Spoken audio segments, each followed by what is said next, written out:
of Indian ideas is here. As we all know that I have a famous temperament of disagreeing with many a people. And so let me begin with a disagreement with my friend Hindol. The question I guess we all need to ask ourselves, why suggest that the age of Indian ideas is here today?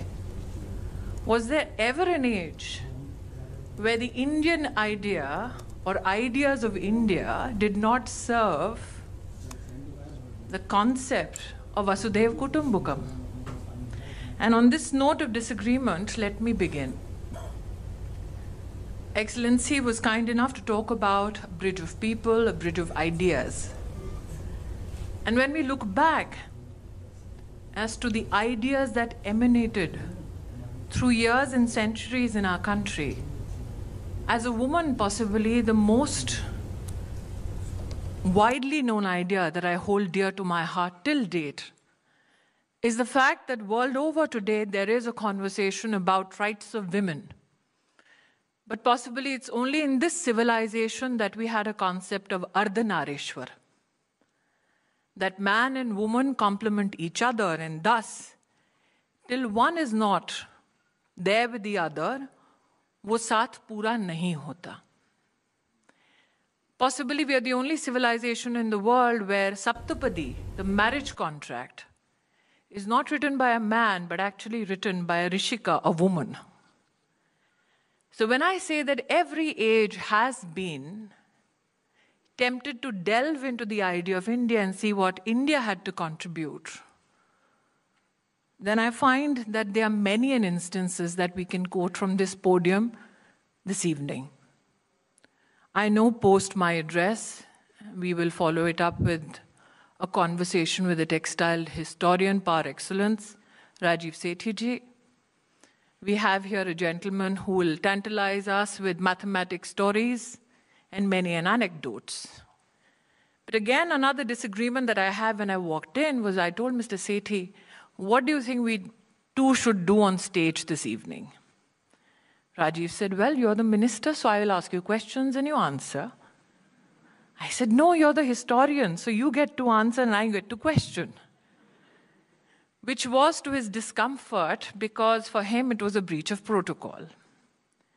And I said that if you look at the idea of India, then irrespective of who sits in the position of power or who sits in the position of governance, it is one who is steeped in knowledge that is revered in India. That is our history, that is our culture. And when we talk about knowledge systems, how could we ever forget that I did have a stint in HRD? Today, when Excellency speaks about a bridge of ideas, what is this bridge? If we take a leaf from history, and especially a book, which is in process of being printed by two excellent Indophiles, Dr. D.K. Hari and Hema Hari, and this is a little peep that I'll give you into the education system that they are writing about. It is called the Modern System of Education from Madras. And this is a fascinating story. Charles Dickens once famously wrote about the English system of education in his work Nicholas Nickleby in 1838. He said, schoolmasters as a race were blockheads and impostors, ignorant, sordid, brutal men to whom few considerate men would have entrusted boarding or lodging of a horse or dog. These schools were opened by any man who had proved his unfitness for any other occupation in life. Now look at this bridge of ideas. There was a man who to this day lies buried in Westminster Abbey by the name Dr. Andrew Bell. And his epitaph on his tomb reads, the author of the Madras system of education. If you look at the history of Dr. Bell, you will find that he landed in India in the year 1787. to give a few religious lectures to orphan children of soldiers. And he started the Malay Military Orphan Asylum of Madras in Egmore. It is still there in the heart of Chennai today. Now, while he was searching for teachers of his school, he came across a Malabar school teacher who was teaching his students by just writing in the sand. And this gentleman, Dr. Bell, quite impressed because this, according to him, were economical erasable aids, which were then borrowed by his Malay Military Orphan Asylum School. Now, many of us who have studied in convent-educated systems, as we call it in Delhi, very lovingly remember our class monitor. How many of us do? These are the guys who always get into trouble. You should look out for them. Now, Dr. Bell actually did see a few gurukuls in our country.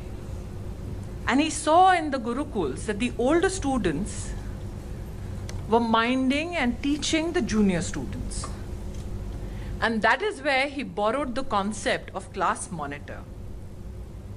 And John Friskin became the first monitor of the Malay Military Orphan Asylum Madras School. And thus, a system started taking form, taking shape. Dr. Bell went back to England and he purchased 415 acres, named it Egmore, and along with another Englishman by the name of Mr. Lancaster, he started the Madras College in England. Now, in the Gurukul that Dr. Andrew Bell had seen, it was a very popular way of studying where post the teacher leaving, students would sit together and discuss what was studied and how to approach that same topic later.